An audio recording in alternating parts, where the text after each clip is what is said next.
Ryan Little.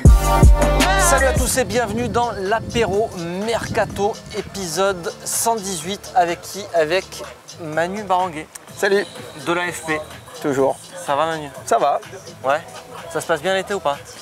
Bon, c'était un peu court là cette année. J'ai pris moins de vacances que d'habitude. Il m'en a manqué un petit bout. Ouais, d'accord. Ouais. Bon, tu es prêt à parler Mercato ou pas? Je suis prêt. Ici c'est l'apéro Mercato, il faut tout dire. Bah, je dirais tout ce que je sais. Je sais pas beaucoup. Allez, on va commencer tout de suite avec la grosse rumeur côté arrivée. C'est pas vraiment une rumeur, c'est pas vraiment une arrivée non plus, mais c'est une petite info en fait qu'on a eue hier. C'est que Franck McCourt serait prêt à accorder une petite rallonge à l'Olympique de Marseille, en tout cas à son entraîneur, pour qu'il puisse recruter un attaquant. Voilà. Ah, c'est pas exactement ça. C'est pas exactement ça. Si, un petit peu, mais il y a une petite nuance. Il leur a pas dit je suis prêt à vous donner tant. Il leur a plutôt dit les gars, trouvez-moi une bonne idée d'attaquant. Si vous avez une bonne idée, si on a une bonne affaire, on peut discuter et faire un effort. Il n'a pas dit par principe vous avez X millions d'euros de plus. Si vous me dites, il y a lui qui est libre, il est bon, il est jeune, c'est une opportunité, il faut faire vite, il y a d'autres clubs dessus, et qu'il faut faire un petit effort, et que vous me dites, de toute façon, on est prêt, on va gagner de l'argent parce qu'on va vendre lui et lui, c'est bien parti, etc. Je peux faire un effort. Voilà, c'est un peu ça, mais un peu plus nuancé. Il n'a pas dit, vous avez plus 5. Ah d'accord, bon, c'est ce qu'on avait cru lire aussi dans la Provence ce matin, qui donnait un petit peu quelques chiffres. Il disait entre 5 et 6 millions d'euros. Du coup, moi je me demandais, mais en fait. Je pense vraiment pas qu'il ait donné de chiffres. Il a plutôt dit c'est un entrepreneur, c'est un américain, c'est s'il y a une bonne affaire à faire et que tu Les fameuses opportunités de marché. Voilà, que tu me convainques que tu as une bonne opportunité de marché, comme ils ont pu le convaincre pour Yuto Nagatomo. Il dit écoute, regarde, c'est une occasion. Sauf que là, sur Yuto, il n'y avait pas 1 euro à verser, à mettre sur la table. Non, non. C'était déjà un peu plus simple. Parce que le discours qu'on avait, ne serait-ce que depuis le début de l'été de Villas-Boas, c'était on n'a absolument pas d'argent, il faut vendre. Et quand on aura vendu des joueurs, on verra.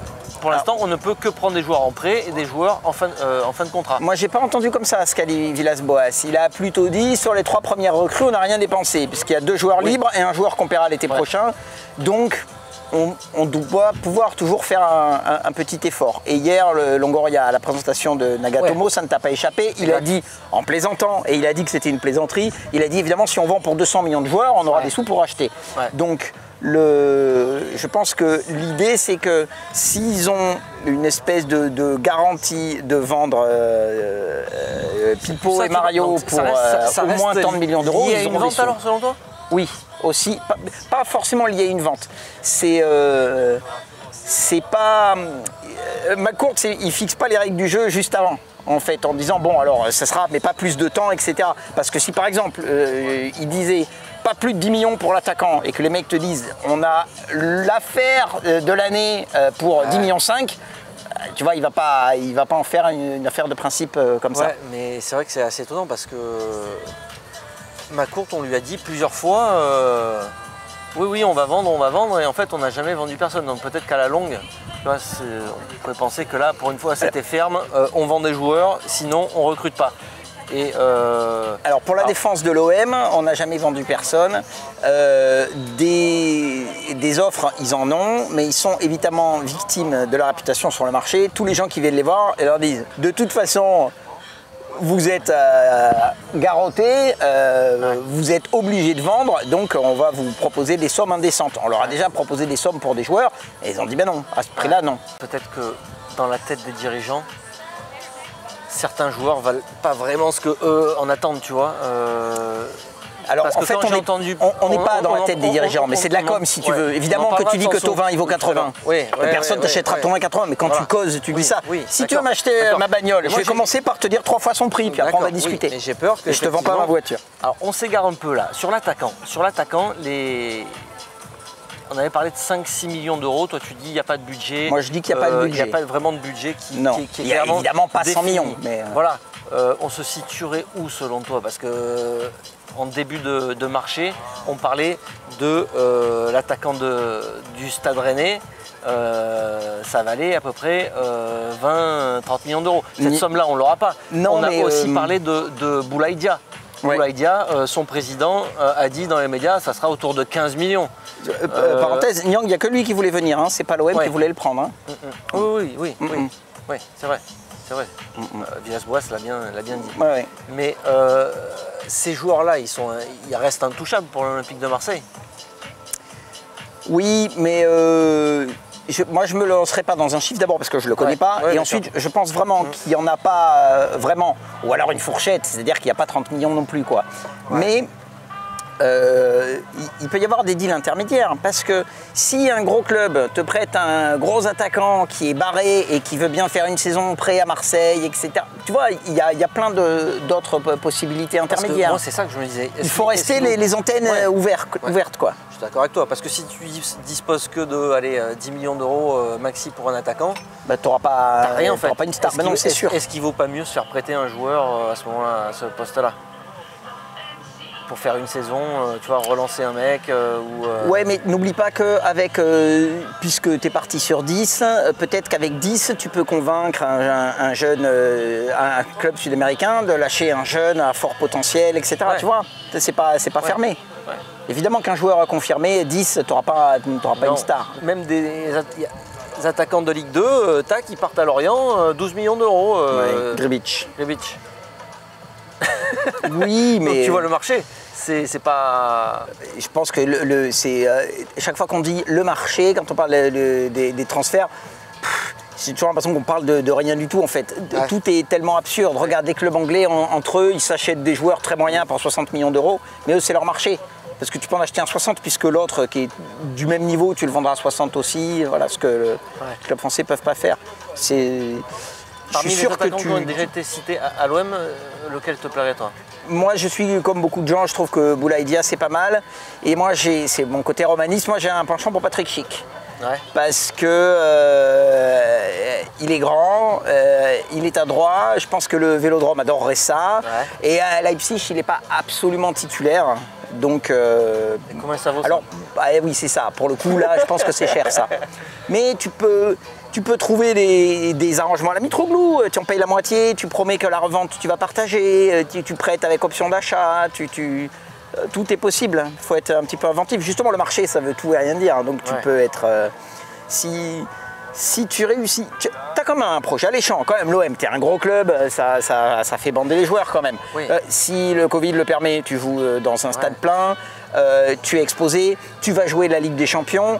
Comme il n'y a pas l'effectif du Bayern ou de Manchester City, beaucoup de joueurs peuvent rêver se faire leur place. Tu peux convaincre individuellement un joueur de ton projet. Ouais, attends, je suis d'accord avec toi, mais pour venir prendre la place quand même d'un joueur...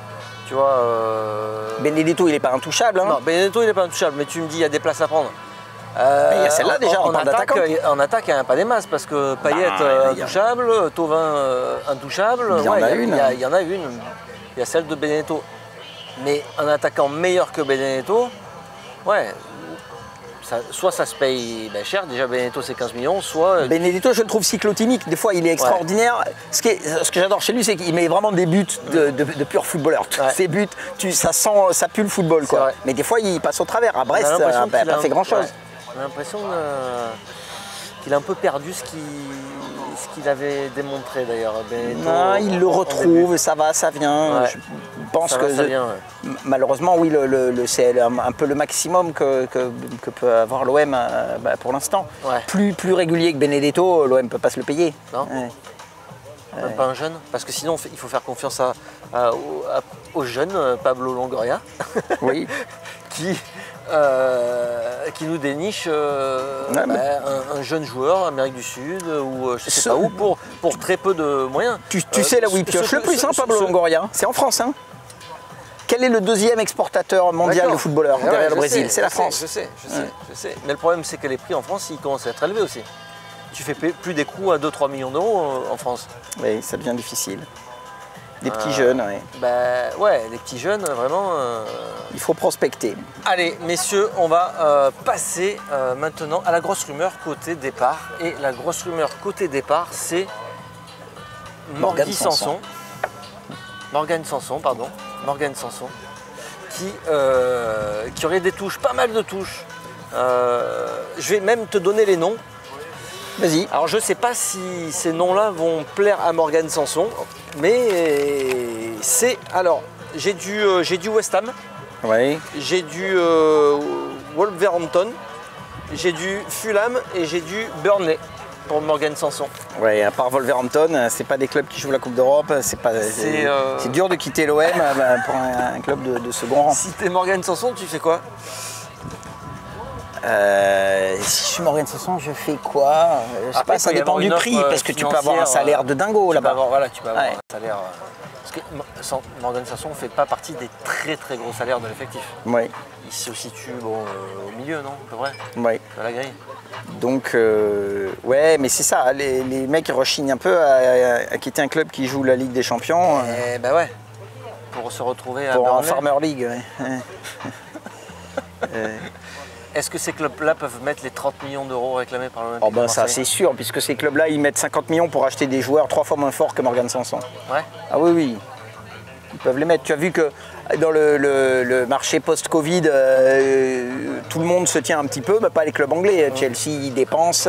Ouais, mais pourquoi on n'a jamais eu d'offre pour Morgan Sanson? En tout cas, une offre. Il y en a eu, alors là non, pour le coup, voilà, satisfaisante. Il y en a eu des offres pour Morgan Sanson. Est-ce qu'on ne voit pas trop haut pour Morgan Sanson?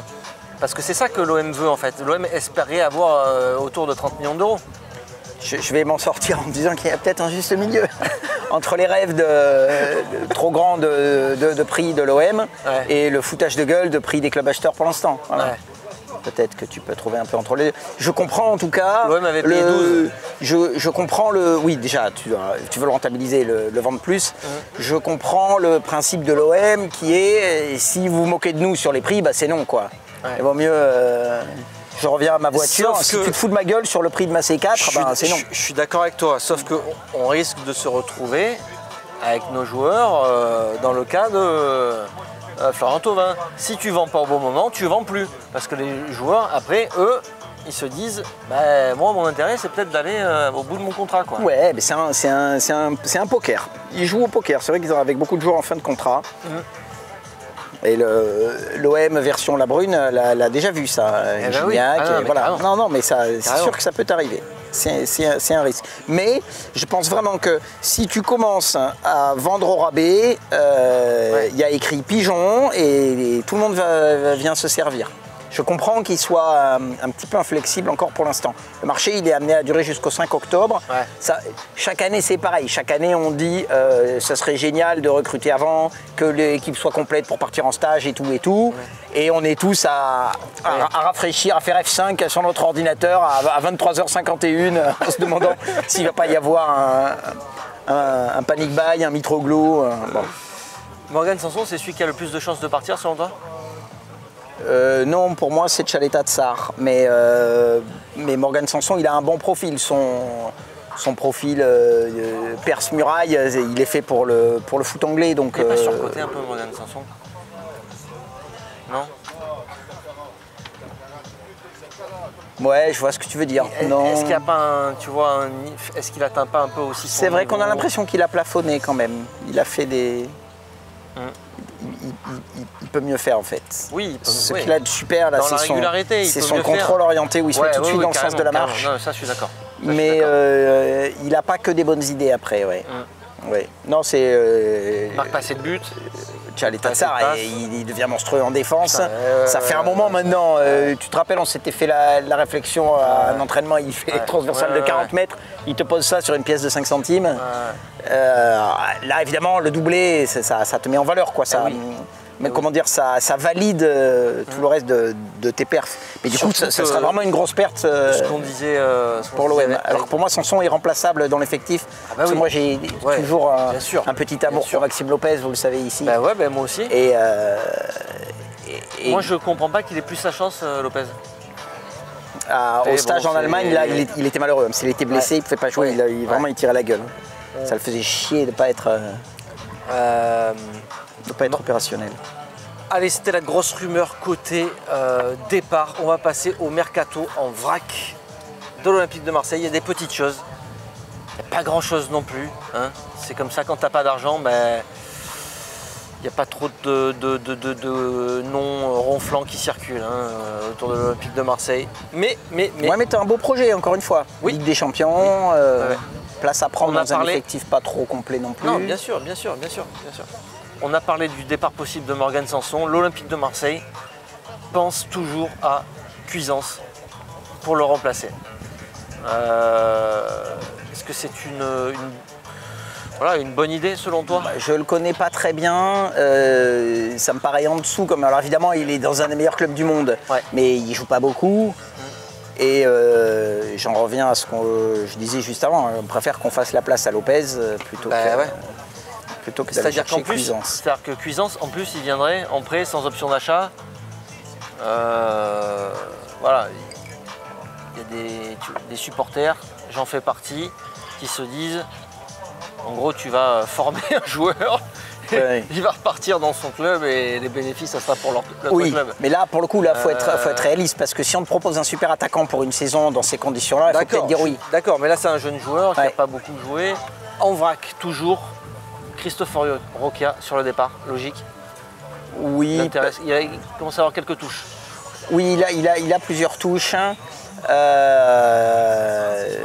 Ça, je sais qu'il a plusieurs touches. Je pense que c'est pareil pour lui à Marseille. Alors son formateur qu'il aime beaucoup, et j'en ai discuté avec lui hier, il m'a engueulé, il n'était pas d'accord, mais je pense que Roca il n'est pas assez fort.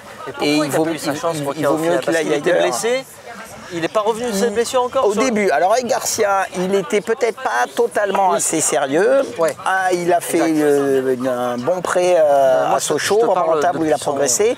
Retour. Et depuis son retour, il a manqué un petit peu de chance parce qu'au stage en Allemagne, il s'est pété le genou. Donc il n'a pas pu jouer. Donc il y a un peu de malchance, mais si tu veux, bon, il a Sur ce qu'il a montré, il n'a pas été suffisamment il a l'œil convaincant, noir, quoi. Qu'est-ce que tu veux ça, quand il avait un peu de temps pour se montrer, il n'a pas pu le faire. Donc à un moment, ils ont essayé Kawi à gauche, ils ont trouvé Nagatomo. Non, il faut qu'il parte, Roca, il faut qu'il aille. Mais on ne dit jamais assez que le succès d'un centre de formation, c'est pas que des joueurs pour ton équipe première, c'est pas que de Boubacar Kamara. Si chaque saison tu formes un ou deux joueurs qui vont faire toute une carrière en Ligue 2, c'est que tu as un bon centre de formation qui travaille bien. Oui, je suis d'accord avec toi, mais financièrement, ça ne te rapporte rien. Mais si, toujours un petit peu. Mais quoi, tous les anciens joueurs ne sois pas à courte vue qui étaient avec Bielsa, on les a pas vendus un centime, ils sont tous partis gratuitement quasiment, ou alors c'était quelques centaines de Ne vois milliers pas ça d'euros. que à courte vue. Tu t'achètes aussi une réputation. N'oublie pas que tu envoies le message aux jeunes joueurs et aux parents des jeunes joueurs. Ici à Marseille, on fabrique des joueurs. Et vous allez pouvoir devenir quelque chose. Ce qui n'était pas le cas avant. Ouais. Ils ont vraiment progressé sur la formation. Ça a vraiment changé, c'est vraiment mieux. Évidemment qu'avant d'arriver au niveau de Lyon, qui sort un international par an, non. Mais ça, c'est long, c'est très long. Ouais. Mais ils ont pris le chemin. Et si tu formes des professionnels de Ligue 2, c'est déjà pas mal. Ouais. Ça veut dire que tu bosses bien et ça veut dire que tu es plus. C'est ce qui manquait à l'OM. Beaucoup de parents, ils mettaient pas leur enfant à l'OM parce qu'ils disaient de toute façon, il jouera jamais. Il jouera jamais, vous en ferez jamais rien. Bien sûr. Mais s'il fait toute sa carrière à Sochaux, Troyes et Lorient, c'est bien, non? C'est pas mal. Jordan Amavi, une prolongation peut-être pour Jordan Amavi, parce qu'on parlait des latéraux. Il en a parlé un petit peu hier, en tout cas il aimerait qu'il y ait une prolongation pour Jordan Amavi. Ça fait 3 fois qu'il en parle. Il en a parlé à la télé après Brest, en conf après Brest. C'est dingue, hein. Il en a parlé à la présentation de Nagatomo hier. Non, parce qu'ils veulent vraiment le prolonger. Il parle de... Donc on était un peu d'accord, toi et moi, sur l'interprétation. Il parle d'une plus-value. Donc on se demandait si c'était plus-value pour l'effectif ou plus-value à la revente plus tard. Ouais. On était plutôt tombé d'accord sur le fait que si tu le prolonges, du coup tu pourras le vendre mieux si jamais tu le vends. Ouais. À ma vie, c'est vraiment le travail de Villas-Boas et le soldat de Villas-Boas. Franchement, il a fait une bonne saison à ma vie. Ouais. Surtout d'où il venait, ça commençait dans les sifflets et tout ça. Mais il fait un début de saison calamiteux. Ils vont tout faire pour le protéger. Ouais. Encore faut-il qu'ils aient les moyens de le faire. Parce que le suivant, c'est qui alors? C'est Thauvin. Oui. Thauvin, il dit qu'il faisait toute la saison ici. Donc on a bien compris, Florian, mais ce qu'on voudrait savoir, c'est quand est-ce que tu prolonges. S'il ne prolonge pas, ça va faire une Gignac. Et malheureusement. Tu étais là l'année de Gignac? Oui, tu étais là déjà. Non, je suis arrivé après. Parce que mais je connais l'histoire, si tu veux. J'en ai parlé avec la Brune. Oui, mais l'année de Gignac, en zone mixte, il y a aussi Ayou. Les deux, toutes les zones mixtes, ils passaient derrière les joueurs comme ça. Oui. Mais toute l'année. Pour esquiver la question, alors quand est-ce que tu prolonges? Mais quand est-ce que tu prolonges? Et sinon tu disais, ouais, mais on ne va pas parler de ça, c'est pas le moment. Tu dis, c'est pas le moment, on va parler de... Non, et puis à la fin de l'année, ouais, ben, c'est pas le moment. Et puis dès que la saison est finie, allez, il est parti. Oui. Voilà, donc Thauvin, ça va faire ça? C'est son intérêt à lui, si tu veux. Thauvin, sa meilleure chance d'avoir un top club, c'est d'être libre. Ouais. Mais bon, est-ce qu'il sera titulaire dans un top club? Sur pareil, moi je veux bien, il va signer, il va faire un gros contrat dans un top club. Moi j'adore Thauvin, je suis pas très objectif. Moi aussi j'adore Thauvin, mais qu'il soit titulaire à l'Olympique de Marseille et qui s'éclate à l'OM. Il a eu déjà une expérience fâcheuse à l'étranger. Oui, mais justement, il en aura tiré les leçons. Puis il n'était pas non plus dans un club monstrueux qui marchait très bien. Ouais. Mais dans quel gros club tu veux qu'il prenne une place? Moi je ne vois pas en fait. C'est pas comme ça qu'il faut le dire, parce que dans tous les gros clubs, il y a 2 places pour chaque poste, donc de toute façon. Mais t'as quand même. Attends, t'as vu les mecs sur les ailes au Bayern? T'as vu les 4? Ça serait tous des vedettes à l'OM. Allez, à ma vie, c'est fait. En vrac, c'est fait. On va passer maintenant aux concurrents. Parce qu'on parle aussi des concurrents dans l'apéro, Mercato. Mais sans les insulter, hein? Sans les insulter. On n'insulte pas. Ou alors vraiment à la fin de l'apéro, c'est comme ça. C'est ça, c'est ça. Comme ça que ça se passe. Hein. Au début de l'apéro, jamais. Ouais. La concurrence, on parle de Rennes. Rennes qui serait chaud sur un Marseillais d'ailleurs, Jérémy Boga. Jérémy Boga, une première offre. Alors c'est Foot Mercato qui a sorti ça hier ou ce matin. Une première offre à hauteur de 15 millions d'euros. Ça ne serait pas suffisant, ils en veulent au moins 20. Waouh. Tu le connais bien, toi, Jérémy Boga? J'ai suivi un peu en Italie, mais voilà, tu suis le football italien. Trop irrégulier, je dirais. Ah, c'est vrai? Doué, mais irrégulier. D'accord. Un genre de Mbaye pour ça. Ah ouais? Doué, mais irrégulier. Ok, parce qu'on en a parlé aussi à l'Olympique de Marseille. Enfin, on en a parlé. Il y a eu des bruits comme quoi l'Olympique de Marseille pouvait mais je pense s'intéresser à lui. Que c'est un petit peu la même chose que Mbaye, justement. C'est plutôt Boga et le clan Boga qui aimerait bien qu'il vienne ici. Je pense que Marseille, non. Non. Mais justement, ça permet de revenir un peu sur la formation. Je pense sincèrement que comme il bosse bien, des Boga, tu vas moins en rater maintenant. Tu en auras. Tu peux pas avoir tout le monde. Marseille, après la banlieue parisienne, c'est la zone qui fournit le plus de footballeurs. Oui, c'est vrai. Ils vont pas tous signer à l'OM, ils vont aller à Montpellier, à Saint-Etienne, à Boga Lyon. qui a signé très jeune, autour des 15 ans je crois, non? Il me semble. Je dis peut-être des bêtises. Je sais plus. Enfin, qui a signé très jeune à Chelsea. Oui, peut-être que ceux-là, peut-être que ceux-là tu les... Rennes. Rennes qui a bien bossé, hein? Mais Rennes, alors... Rennes, parlons-en de Rennes. Guirassy, 15 millions. 5 millions sur, on dit comment? Aguerd? Aguerd. Je sais pas trop comment on prononce, tiens. Terrier, 12 millions d'euros. Oui. Et là, ils vont encore faire un chèque de quasi 20 millions d'euros. Et ils ont de l'argent, là, non? Ils sont soutenus par une grosse fortune, ils sont en Ligue des Champions. Mais attends, nous, on est en Ligue des Champions? Ça bosse bien. Oui, mais on a des dettes, nous. Rennes, non. Ils vont investir et c'est pas fini, hein, ils vont encore y aller. Ils en sont à tac. Surtout, ils ont gardé Kamavinga. Ouais, ils en sont à 50 millions, hein, quasiment, d'investis. Ah ben ça bosse bien. C'est concurrent sérieux pour toi cette saison ou pas? Est-ce qu'on les classe dans les concurrents? Je vais pas me mouiller, je vais dire oui, mais peut-être qu'eux, ils vont découvrir l'intensité du calendrier Ligue des Champions. Eux, c'est la première fois. Alors, Marseille, ça fait peut-être 7 ans qu'ils n'étaient pas en Ligue des Champions, mais ici, il y a une culture européenne, il y a une mémoire du club de la Coupe d'Europe. Et peut-être que Rennes et cet effectif et tout, tu te rends compte, et si tu sais que mercredi, tu reçois le Bayern de Munich, peut-être que le match d'avant, un peu inconsciemment, où tu lèves le pied, ou alors que le match d'après t'es vidé parce que tu auras tout donné contre le Bayern de Munich, puis tu perds 1-0. Okay. Mais donc on peut se dire que ça va pas mal les perturber, la Ligue des Champions. toujours à Rennes, Chelsea, qui est intéressé par le gardien de but du Stade Rennais. J'ai lu ça, mais ça me paraît bizarre. Ils ont Kepa, ils ont misé dessus. Ouais. Je ne les vois pas faire un gros investissement sur un numéro 2. Ça me paraît bizarre. Ouais. Il semble, d'après ce que j'ai lu dans l'équipe, que du coup, Mendy et son entourage, ils sont évidemment séduits, mais ça me paraît bizarre parce que a priori, tu vas pour faire le Nagatomo, hein, tu vas pour faire le numéro 2. Ouais, c'est ça.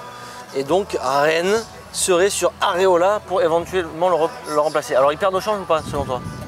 Areola, Mendy, c'est quoi? Oui, je préfère Mendy.